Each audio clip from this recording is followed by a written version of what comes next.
গোপাল ভট্টাচার্য মহাশয়ের লাইভ অনুষ্ঠানটি দেখুন প্রতি মঙ্গলবার সন্ধে ৬:৩৫, প্রতি বুধবার বেলা ১২:০৫, প্রতি শনিবার সন্ধে ৬:৩৫ এবং প্রতি রবিবার বেলা ১২:০৫ একমাত্র সিটিভিএন প্লাস চ্যানেলে।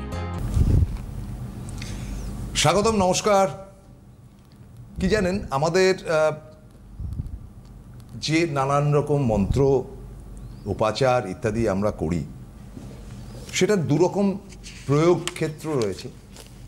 একটা আমার মনে আছে যে আমাদের মানে যৌবনে যখন খেলা দেখতে যেতাম, কোনো একটি দলের মানে কালীঘাট কিংবা দক্ষিণেশ্বরের কোনো এক পুরোহিত এসে তাদেরকে উপাচার করাতেন প্রত্যেক দিন। তাতে করে 11 জন খেলোয়াড়ই যে ভালো খেলতেন এমন না, কিন্তু দলটা ভালো খেলতেন, এটা একটা দিক।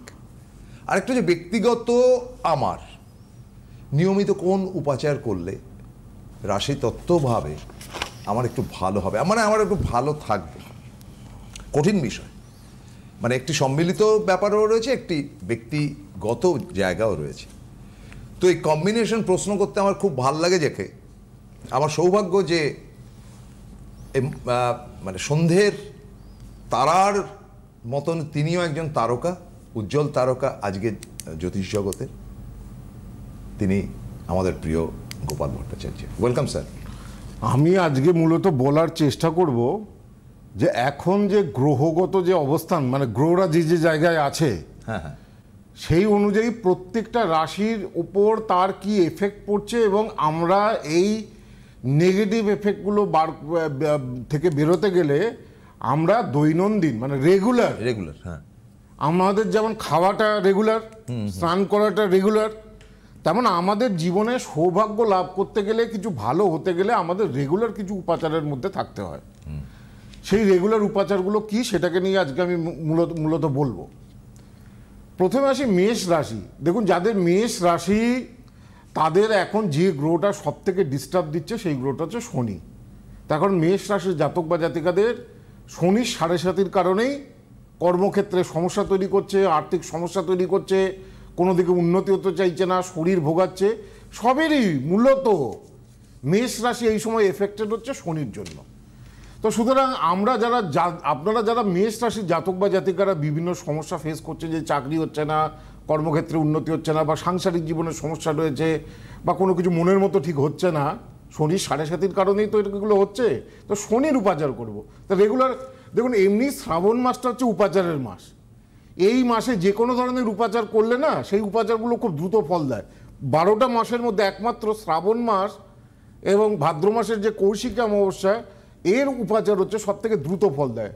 সেই জন্য শ্রাবণ মাসে যে কোনো উপাচার করলে দেখবেন খুব কিছুদিনের মধ্যেই একটা ভালো রেজাল্ট এক্সপেক্ট করবেন। যেমন যাদের মেষ রাশি, কী করবেন, কিছু না পারেন, একটু জলের মধ্যে কিছুটা তিল দিয়ে ভগবান শিবের মাথায় প্রত্যেক দিন, শুধু সোমবার নয়, প্রত্যেক দিন একটু করে ঢালুন। ওম নমঃ শিবায়, কোনো মন্ত্র জানেন না, শুধু তিল আর জল দিন। আচ্ছা, তাও যদি না পারেন, যারা ছোট ছোট ব্যবসায়ীরা রয়েছে, তারা অনেকে দোকান বন্ধের সময় কি করে, কাগজ দিয়ে এমনি করে কাগজ পুড়িয়ে দোকানের দিকে দেখায়। তো এই যে যখন কাগজ পোড়াচ্ছেন দোকান বন্ধের সময়, যে আপনার যারা মেষ রাশি, যারা ছোটোখাটো ব্যবসা করেন, ব্যবসা ভালো চলছে না, ব্যবসায় উন্নতি হচ্ছে না, কাস্টমার আসছে না, ঋণ বেড়ে যাচ্ছে, যখন দোকান বন্ধ করবেন তখন একটু আগুন জ্বালিয়ে তার মধ্যে একটু কালো তিল ফেলে পুড়িয়ে দিন, তাতেও আপনাদের ভালো হবে। এবার আসি বৃষ রাশি। বৃষ রাশিকে এখন যে গ্রহটা এফেক্ট করছে সেই গ্রহটা হচ্ছে কেতু। বৃষ রাশির যদি কোনো সমস্যা হয়, বৃষ রাশির এখন এমনিতেই ভালো সময়, গ্রহগত অবস্থানগুলো খুব ভালো জায়গাতেই রয়েছে। এই সময় বৃষ রাশির জাতক বা জাতিকাদের অনেক নতুন অপরচুনিটি আসা উচিত, ভালো কিছু হওয়া উচিত। কিন্তু তবুও যদি দেখেন যে একটা যেন শেষ মুহূর্তে গিয়ে কাজগুলো পণ্ড হয়ে যাচ্ছে বা শরীর নিয়ে ভোগাচ্ছে, তো বৃষ রাশির জাতক বা জাতিকারা কেতুর উপাচার, দৈনন্দিন উপাচার এই বছরখানেক রেগুলার একটা প্র্যাকটিসের মধ্যে রাখুন। আর কেতুর উপাচার কি সেটা নিয়ে আসবো আলোচনা। তার আগে মনে ফোনে কেউ আছে, আমি একটু দেখে নি। হ্যালো, হ্যালো, নমস্কার। হ্যাঁ, সোদপুর থেকে বলছি। হ্যাঁ বলুন। নমস্কার। বলছি মেয়ের সম্বন্ধে একটু জানবো। মেয়ের সম্বন্ধে জানবেন? আচ্ছা বলুন, ডেট অফ বার্থ বলুন। আপনার টেলিভিশনটা একটু মিউট করুন না, টেলিভিশনটা মিউট করুন। করে দিয়েছি। বলুন। 1999। নাম বলুন, আগে নাম বলুন। হ্যাঁ গীতা মেয়ের নাম মৌমিতা সাহা। হ্যাঁ, date of birth? Date of birth হচ্ছে 1999, 23শে সেপ্টেম্বর। 23শে সেপ্টেম্বর 1999। কটার সময়? 4:46 সে কি রাত না? বিকেলবেলা PM। হ্যাঁ, কোথায় জন্মস্থান? কলকাতা। কলকাতায় জন্ম। 1 মিনিট। 4:46 PM কলকাতা। জন্মবার যেটা দেখাচ্ছে, এটা দেখাচ্ছে জন্মবার বৃহস্পতিবার ছিল তো? হ্যাঁ। কুম্ভ লগ্ন, কুম্ভ রাশি, শতবিশা নক্ষত্র, রাক্ষসগণ, শুক্লপক্ষের ত্রয়োদশী তিথি। রাশি লগ্ন এগুলো জানেন? না এসব আমি জানি না। না, হ্যাঁ, শুধু না জানি শুধু কুম্ভ রাশি। কুম্ভ রাশি। তো মেন ব্যাপার হচ্ছে যে দেখুন, এই হচ্ছে হরোস্কোপ। লগ্ন রাশি 1। কতদিন অনুষ্ঠান দেখছেন? অনেকদিন থেকে দেখি আমি, রোজ আপনার প্রোগ্রামটাই দেখি বেশিরভাগ। তো আপনি আপনার জানেন মেয়ের কি দোষ চলছে? কি চলছে? শুনেছিলাম কি বারের দোষ। কি চলছে মেয়ের, কি চলছে? আপনি যে এতদিন ধরে অনুষ্ঠান দেখেন, মেয়ের কোনটা বাজে দোষ চলছে? কুম্ভ রাশির এখন কি চলছে? শনির প্রভাব। হ্যাঁ, শনির সাড়ে সাথে চলছে। তো দেখুন, এইটা হচ্ছে হরোস্কোপ। শনির সাড়ে, প্রথম হচ্ছে মেয়ের 7.5 চলছে। এই দেখুন, দ্বিতীয়পতি বৃহস্পতি, শনিযুক্ত, শনি নিচস্থ। সুতরাং আপনাদের আর্থিক জায়গাটা ভালো নয়, আপনাদের যে আর্থিক অবস্থা সেটা ভালো নয়। আর তারপরে দেখুন রবি, দেখুন অষ্টমস্ত রবি। আপনার সঙ্গে কি আপনার হাজবেন্ডের রিলেশন ভালো নেই? আমার হাজবেন্ড নেই, আমার হাজবেন্ড 17 সালে মারা গেছে। হ্যাঁ, তো এই বাবার জায়গাটা প্রবলেম। কেন এটা খারাপ? অষ্টমে রবি থাকলে এই প্রবলেম হবে। হয় বাবা মারা যাবে, নয় বাবা মা একসাথে আলাদা থাকবে না, মানে মোটের উপর ওদের সঙ্গে থাকবে না। সেটা দেহান্ত হতে পারে। হ্যাঁ, সেটাও বলা যায় যে বাবা মারা গেছে কিনা, কিন্তু এটা তো অল্প সময়ের অনুষ্ঠান। এখানে যেটা বুঝতে পারছি, অষ্টমে রবি বাবার একটা কোনো মেজর প্রবলেম, সেটাই ধরলেন আপনি। হ্যাঁ। দ্বিতীয় কথা হচ্ছে যে এইটা হচ্ছে ব্যাপার, মেয়ের বয়স কত হলো? কত সালে জন্ম? 1999। তার মানে 26 বছর বয়স হয়ে গেছে। কেরিয়ার ভালো হতে চাইছে না, কিছু ভালো পাচ্ছে না, এই সমস্যা তো? হ্যাঁ। কি জানতে চাইছেন? কবে হবে? আর কি বিয়ের ব্যাপারে আপনি তো সবই বলে দিলেন, আর কি বাকি? বিয়ে এখনো বছর দেড়েক দেরি আছে। আচ্ছা। হ্যাঁ, কিন্তু এর জড়ত্ব দোষ আছে, বৃহস্পতি শনি একসঙ্গে। এগুলো ঠিক না করলে আর্থিক ভাগ্য ভালো হতে চাইবে না। আচ্ছা, এটা কি পিতার অবর্তমান, সাড়ে-সাতির প্রকোপ, হ্যাঁ, সবই ইত্যাদির জন্যই এটা ব্যাপারটা? হ্যাঁ, শনি 7.5 চলছে এখন। কারণ আপনি প্রথম প্রশ্নটাই করলেন যেটা, সেটা খুব ইঙ্গিতপূর্ণ প্রশ্ন। আপনি সঙ্গে থাকুন, ধন্যবাদ। আপনি যেটা প্রথম প্রশ্ন করলেন, এটা দর্শকদের উদ্দেশ্য বলতে চাই। শনির 7.5 প্রথমেই প্রশ্ন করলেন, মেয়ের কি চলছে এখন? যারা আমার অনুষ্ঠান এত বছর ধরে দেখছেন, তো নিয়মই হচ্ছে যে পিতৃ বা মাতৃ বিয়োগের একটা ব্যাপার থাকে। পিতৃ 7.5টা তো এর পড়েছে 5 বছর হয়েছে, কিন্তু বাবা মারা গেছে 2017 সালে। হ্যাঁ, তো 8 বছর আগে এখন থেকে। তো ওর মেন ব্যাপার হচ্ছে যাদের অষ্টমে রবি পীড়িত হবে না, তাদের ছোটবেলায় বাবা মারা যায়। আচ্ছা। আর যদি চন্দ্র যদি কারোর যদি পীড়িত হয়, তাহলে ছোটবেলায় মা মারা যায়। এটা হচ্ছে স্ট্রেট চার্টের হিসাব। বা যদি দেখা যায় রবি যদি জন্মকুষ্ঠিতে যদি পীড়িত হয়, অষ্টমে যদি থাকে, তাহলে দেখা যায় যে বাবা মা একসাথে থাকে না, দুজনের ডিভোর্স হয়ে যায় বা সেপারেশন হয়ে যায়। এটাও হতে পারে, যে কোনো একটা ঘটনা, এটা অথবা এটা। কিন্তু আপনি হ্যামারটা করলেন গোপালদা যেখানে, সেটা খুব মারাত্মক। যেটা আমার মনে হলো সেটা হচ্ছে যে অনেক কিছু প্রশ্ন করতে পারতেন। মেয়ে কতদূর পড়াশোনা করেছে, আচ্ছা তাহলে এই কে জয়েন্ট দিক, হ্যানাতে, এই যে নানান প্রশ্নগুলো থাকে সাধারণত, সেটা না করে আপনি সরাসরি প্রথমে পিতাকে নিয়ে প্রশ্ন করলেন। তারপরে আর্থিক ভাগ্য ভালো, পিতাকে নিয়েই তারপরেই বললেন আর্থিক। তার মানে পিতা নেই বলে অর্থ সংকট। যা চার্টের হিসাবে একটা চার্টই তো বলে দেয় যে কি ধরনের ফিনান্সিয়াল স্ট্যাটাস থেকে সে বিলং করছে, আসছে। আমার কাছে যারা আসে তাদের চার্ট দেখলেই তো আমি ধরতে পারি যে তাদের ফাইন্যান্সিয়াল পজিশন কেমন, কি জায়গা থেকে তারা বিলংস করছে। নর্মাল ফ্যামিলি না, তাদের সাউন্ড ফিনান্সিয়াল পজিশন না, মিডিয়াম ফিনান্সিয়াল পজিশন। এগুলো তো জন্মছক বলেই দেয়। এগুলো তো আমি আর কি বলবো, আমি তো 25 বছর হয়ে গেল সিটি। না, আপনি তো এই জায়গাটাতে আপনার তুলনা, আপনি নো কম্প্যারিজন অ্যাট অল। যেটা নিয়ে আমি বলছিলাম যে বৃষ রাশির ক্ষেত্রে যদি আপনার ভালো থাকতে হয়, কেতুর দৈনন্দিন উপাচার করতে হবে। কেতুর দৈনন্দিন উপাচার কি? কেতু এমন একটা গ্রহ যে গ্রহটার দেখুন দৃষ্টি নেই, দেখতে পায় না। তো ভগবান গণেশকে প্রত্যেক দিন যারা পুজো করে, ভগবান গণেশকে দুর্বা দিয়ে যারা পুজো করে, দুর্বা ওই যে মাটিতে ঘাসে মাঠে হয় যে দুর্বা, শুধু দুর্বা আর আতপ চাল, এই গণেশকে পুজো করলে বৃষরাশি জাতক বা জাতিকাদের প্রত্যেক দিন দেখবেন এই যে এখন যে সমস্যা সেটা শারীরিক হতে পারে, আপনার কর্মক্ষেত্র নিয়ে যারা বৃষরাশির সমস্যা ফেস করছেন অনেকটা মিটে যাবে। মিথুন রাশি, মিথুন রাশিরও একই সমস্যা। মিথুন রাশিকে এখন 4.5 মাস যে গ্রহটা বেগ দেবে সেই গ্রহটা হচ্ছে শনি। তা এখন শনি এখন বক্রিভাবে অবস্থান করছে। শনি 28শে নভেম্বর পর্যন্ত বক্রি থাকবে। এই 28শে নভেম্বর পর্যন্ত যারা মিথুন রাশির জাতক বা জাতিকারা রয়েছেন তারা ভুগবেন।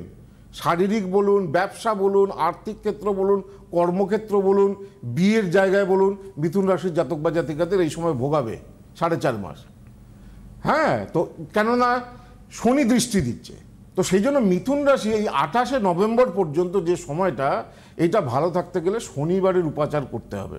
অর্থাৎ এই যে শ্রাবণ মাসে আমি বলেছিলাম সারা বছরের মধ্যে শ্রাবণ মাসে শনিবারে শনির উপাচার করলে খুব দ্রুত শনির নেগেটিভ প্রভাব থেকে মুক্তি পেলে কি করতে হয়, শনি শ্রাবণ মাসে সারাদিন কিছু খাওয়া যাবে না, কিচ্ছু খাওয়া যাবে না, শুধু জল খাওয়া যেতে পারে, দুধ চা খাওয়া যেতে পারে, আর মেডিসিন থাকলে মেডিসিন খাওয়া যেতে পারে। দিয়ে শনি সূর্য ডোবার পরে যে কোনো শনি মন্দিরে গিয়ে 5টা ফল, কালো তিল আর একটা বাটিতে সর্ষের তেল আর নীল ফুলের মালা আর মা কালীর জন্য লাল ফুলের মালা এই দিয়ে পুজো দিতে হবে শনিবার দিন। ছোটবেলায় আমিও করতাম শ্রাবণ মাসের শনিবারের উপাচার। তখন আমাদের খুব কষ্ট ছিল। আমাকে একজন বলেছিল, আমি বলেছিলাম এই গল্পটা ঠনটনিয়া কালীবাড়ির ওখানে, একজন বলেছিল যে বেটা শ্রাবণ মাইনা কা শনিবার কা ব্রত করনা দেখ না সব পরেশানি দূর হয়ে যায়গা। তো এই শ্রাবণ মাসে শনিবারের ব্রতর এমনই মহিমা, যারা আর্থিক কষ্টে ভোগ করে, যারা বিভিন্ন সমস্যা রয়েছে, শ্রাবণ মাসে শনিবার যদি নিরামিষ খায় এবং এটা পালন করে সেটা চলে যায়। এবার আসি মিথুন রাশির পরে আছে কর্কট রাশি। কর্কট রাশির সব থেকে প্রবলেম হচ্ছে, দেখুন কর্কট রাশির গোচরে এখন অষ্টমে রাহু। আর রাহু কি করে জানেন তো, যত রকম ঝঞ্ঝাট অশান্তি উপস্থিত করে। মানে আপনি না করা সত্ত্বেও বদনাম, না করা সত্ত্বেও বিভিন্ন রকম অশান্তি এই সময় কর্কট রাশির কিন্তু এসে উপস্থিত হবে। হওয়া জিনিস হতে অনেকটা সময় নেবে। সেই জন্য আমরা কর্কট রাশির জন্য, কর্কট রাশির যারা জাতক বা জাতিকারা রয়েছে এই সময়ে যদি ভালো থাকতে চাই আমরা রাহুর যে কোনো ধরনের উপাচার করব। রাহুর উপাচার কি বলুন তো, স্ট্রেট মা দুর্গাকে রেগুলার পুজো করতে হবে।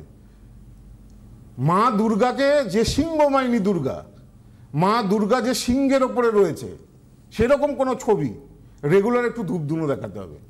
এবং দুর্গে দুর্গে রক্ষণী রক্ষণী স্বাহা বা দুং দুর্গা ওই নম এই মন্ত্রের যদি জপ যদি করা যায়, দুর্গা মন্ত্র পাঠ করলে, দুর্গা মন্ত্রের জপ করলে রাহুর অশুভ প্রভাব দূর হয়। সেই জন্য কি বলে, যেটা বললাম যে কর্কট রাশির জাতক বা জাতিকাদের এই সময় হচ্ছে রাহুর উপাচার করতে হবে। কর্কট রাশির পরে হচ্ছে সিংহ রাশি। সিংহ রাশির এখন মেন সমস্যা হচ্ছে সিংহ রাশির দেখুন ঢাইয়া চলছে 2 বছর, আরও 3-4 মাস সিংহ রাশি শনির ঢাইয়া চলবে। সুতরাং সিংহ রাশির সময়টা ভালো না, সব কাজই বাধার মধ্যে দিয়ে এগোবে, কোনো কাজ ঠিক মতো হতে চাইবে না। অনেক সময় যারা প্রাইভেট সেক্টরে চাকরি করছেন সিংহ রাশির জাতক জাতিকারা হট করে চাকরি চলে যেতে পারে, ঋণের বোঝা বেড়ে যেতে পারে সিংহ রাশির জাতক বা জাতিকাদের। তো সিংহ রাশির ভালো থাকতে গেলে মঙ্গলের উপাচার করতে হবে। সেটা কিরকম? শুধু 7টা শুকনো লঙ্কা আর নুন, ওই মঙ্গলবার দিন সন্ধ্যেবেলায় দরজার বাইরে কাগজ জ্বালিয়ে ওই লঙ্কার কি বলে নুন পুড়িয়ে দিন। সন্ধ্যেবেলা করলেও হবে? সন্ধ্যেবেলা, মঙ্গলবার বা শনিবার। এতে এই উপাচারটা শুধু মঙ্গলের উপাচার নয়, যারা প্রচণ্ড শত্রুতায় ভোগে, যারা মামলা মোকদ্দমায় ভোগে, যারা অনেকে টাকা নিয়েছেন কিন্তু টাকা ফেরত পাচ্ছেন না, তাদের ক্ষেত্রেও একই উপাচার। মঙ্গলবার দিন একটা পার্টিকুলার টাইম করতে হবে যে আমি 6টা থেকে 7টার মধ্যেই এই উপাচারটা করব, সূর্যাস্তের পরে, নট সূর্য মানে সূর্য ডুবে যাওয়ার পরে, অন্ধকার হয়ে যাওয়ার পরে। আমরা যদি আপনার যদি ভাড়া বাড়ি হয় বাড়ির ভেতরেও জ্বালাতে পারেন, লঙ্কায় পোড়ালে একটু ঝাঁঝ হয়, কিন্তু মঙ্গলবার দিন শুকনো লাল লঙ্কার নুন পোড়ালে শত্রুতা নাশ হয়, মামলা মোকদ্দমায় জয়লাভ হয় এবং তার সঙ্গে সঙ্গে মঙ্গলের উপাচার হয়। এটা হচ্ছে একটা সিংহ রাশির জন্য ভাইটাল উপাচার এই সময়, শুধু মঙ্গলবার দিন 7টা লঙ্কা। আর 7টা লঙ্কা যদি না পান 2-3টে লঙ্কা একটু নুন দিয়ে একটা আগুনে একটু পুড়িয়ে দিন, তাতেও হবে, অনেকটা বেটার হবে। এতে সিংহ রাশি জাতক বা জাতিকার দেখবেন এই সময় যদি এইটা যদি কয়েক মাস যদি করতে পারে মঙ্গলবার দিন, হ্যাঁ, কিন্তু সময় করতে হবে যে আমি রাত্রি 10টাতেই করবো, 10টা থেকে 11টার মধ্যেই করবো। বেশ বেশ বেশ। তাহলে ভালো হবে। সিঙ্গর পরে কন্যা আসবে, আমার মনে হয় ফোনে একটা ফোন আছে। হ্যালো। হ্যাঁ হ্যালো, হ্যাঁ নমস্কার, নমস্কার। হ্যাঁ বলুন। হ্যাঁ, আমি একটু আমার ছেলের ব্যাপারে জানতে চাইছিলাম স্যারের থেকে। আচ্ছা স্যার। আপনাদের দুজনকেই নমস্কার জানাচ্ছি, স্যারকেও আপনাকেও। বলুন। হ্যাঁ হ্যালো। হ্যাঁ হ্যাঁ, বলুন। ছেলের নামটা বলুন। হ্যাঁ, ছেলের নাম সৌম্য। Date of birth? আর ডেট অফ বার্থ হচ্ছে 18 নভেম্বর 84। 18 নভেম্বর 1984, তার মানে 31 ইয়ার্স, মানে 30 প্লাস আর কি বয়স হয়ে গেছে। হ্যাঁ। তার মানে হচ্ছে 40 বছর বয়স হয়ে গেছে, তাই তো? হ্যাঁ, সময় বলুন, হ্যাঁ। সময় বলুন। টাইমটা বলুন। সন্ধ্যেবেলায় 7:41। হ্যাঁ, সন্ধ্যেবেলায় 7:41 PM। 10:41? 7:41। 1941 আওয়ার্স আমাদের, মানে কম্পিউটারের ভাষায় 19। জন্মস্থান বলুন, জন্মস্থান। জন্মস্থান ঝাড়খণ্ড, জামশেদপুর। এক মিনিট, চেঞ্জ করতে হবে। আগেরটা কলকাতা ছিল, এটা জামশেদপুর। কেন এগুলো প্লেস অনুযায়ী কিন্তু সব পাল্টে যায়। আমি যদি এটা কলকাতা দিয়ে করি তাহলে ভুল বেরোবে, তাহলে আসবে না। হ্যাঁ, তো জামশেদপুর দিতে হবে। বাস, যাই হোক, এটা রবিবার ছিল। হ্যাঁ, রবিবার। হ্যাঁ। মিথুন লগ্ন, কন্যা রাশি, আপনার ছেলের উত্তর ফল্গুনী নক্ষত্র। এইটা হচ্ছে হরোস্কোপ। কি বলে, যেটা এখানে দেখতে পাচ্ছি, এখানে যেটা দেখাচ্ছে, লগ্নে কোনো গ্রহ নেই, দ্বিতীয় কোনো গ্রহ নেই, তৃতীয় কোনো গ্রহ নেই, চতুর্থে চন্দ্র, পঞ্চমে শনি, ষষ্ঠে রবি বুধ কেতু। এই রে বিবাহ স্থান একেবারে গণ্ডগোলে। বিবাহ স্থানে শুক্র এবং বৃহস্পতি একসঙ্গে বসে রয়েছে, মাঙ্গলিক দোষও হয়ে রয়েছে। দেখুন, আপনার ছেলের আর্থিক ভাগ্য ভালো হবে, চাকরি বাকরি ভালো হবে, কেরিয়ার ভালো হবে, কিন্তু ওর বিবাহিত জীবন অশান্তিময় হবে। প্রবল মাঙ্গলিক দোষ রয়েছে, আর বিবাহ স্থানে দুটো গুরু একসঙ্গে বসে গুতগুতি করছে। শুক্রকে বলা হয় দৈত্যগুরু, আর বৃহস্পতি হচ্ছে দেবগুরু। এই দুটো গুরু যখনই একটা ইয়েতে চলে যায়, তখনই সেই জায়গাটাকে কিন্তু সমস্যা তৈরি করে। কি বললাম, বুঝতে পেরেছেন? হ্যাঁ হ্যাঁ হ্যাঁ, শুনছি। হ্যাঁ, আপনি বলুন এবার। হ্যাঁ, তো আমি ওই জন্যই জানতে চাই। ওই জন্য মানে কি জন্য, মানে একটু ডিটেল করুন আপনার ছেলের সম্বন্ধে। তো গোপালদা যেটা বললেন, সবটাই ঠিকই বললেন। বিবাহিত জীবনই ওদের ওই ঝগড়াঝাটি চলছে, তো সেই জন্য আমি ভাবছি যে কি করলে এটা একটু মাঙ্গলিক দোষটা ঠিক করতে হবে। আর এই যে আর শুক্র বৃহস্পতিটা যে একসঙ্গে রয়েছে, সেইটাকে ঠিক করতে হবে। তাহলে দেখবেন যদি এদের সমস্যা চলে, সেই সমস্যাটা মিটে যাবে। যাই হোক, আচ্ছা, উইথ ইওর কাইন্ড পারমিশন একটু বলে দিই। আমি তার আগে বলি যে 22 আগস্ট কিন্তু এবারে কৌশিকী অমাবস্যা পড়েছে। এটা মা তারার অমাবস্যা, সারা বছরের মধ্যে সব থেকে সেরা অমাবস্যা। আপনি একেবারে মানে প্রচুর মানুষ সেদিনকে, 1000 মানুষ, এবং ভোগের ব্যবস্থা থাকে, বিভিন্ন রকম পুজো। আমার সঙ্গে প্রায় 30 জন পুরোহিত থাকে। সেটা তো আমি দেখেছি। 1000 মানুষ আসে, এবং এই অমাবস্যায় না যে কোনো প্রতিকার মাটিতে পড়ে না। যে কোনো সমস্যা নিয়ে যা পুজো দেবেন তার ফল লাভ হতে বাধ্য। তা আর মাত্র কয়েকটা দিন, সেই তো মানে 1 মাসেরও কম। 22 আগস্ট এবারে কৌশিক অমাবস্যা পড়েছে, তো আর বুকিং দেওয়া হচ্ছে। আর কয়েকদিন পরে কিন্তু আর বুকিং বন্ধ হয়ে যাবে। অলরেডি প্রায় কয়েক হাজার মানুষের নাম কিন্তু পড়ে গেছে।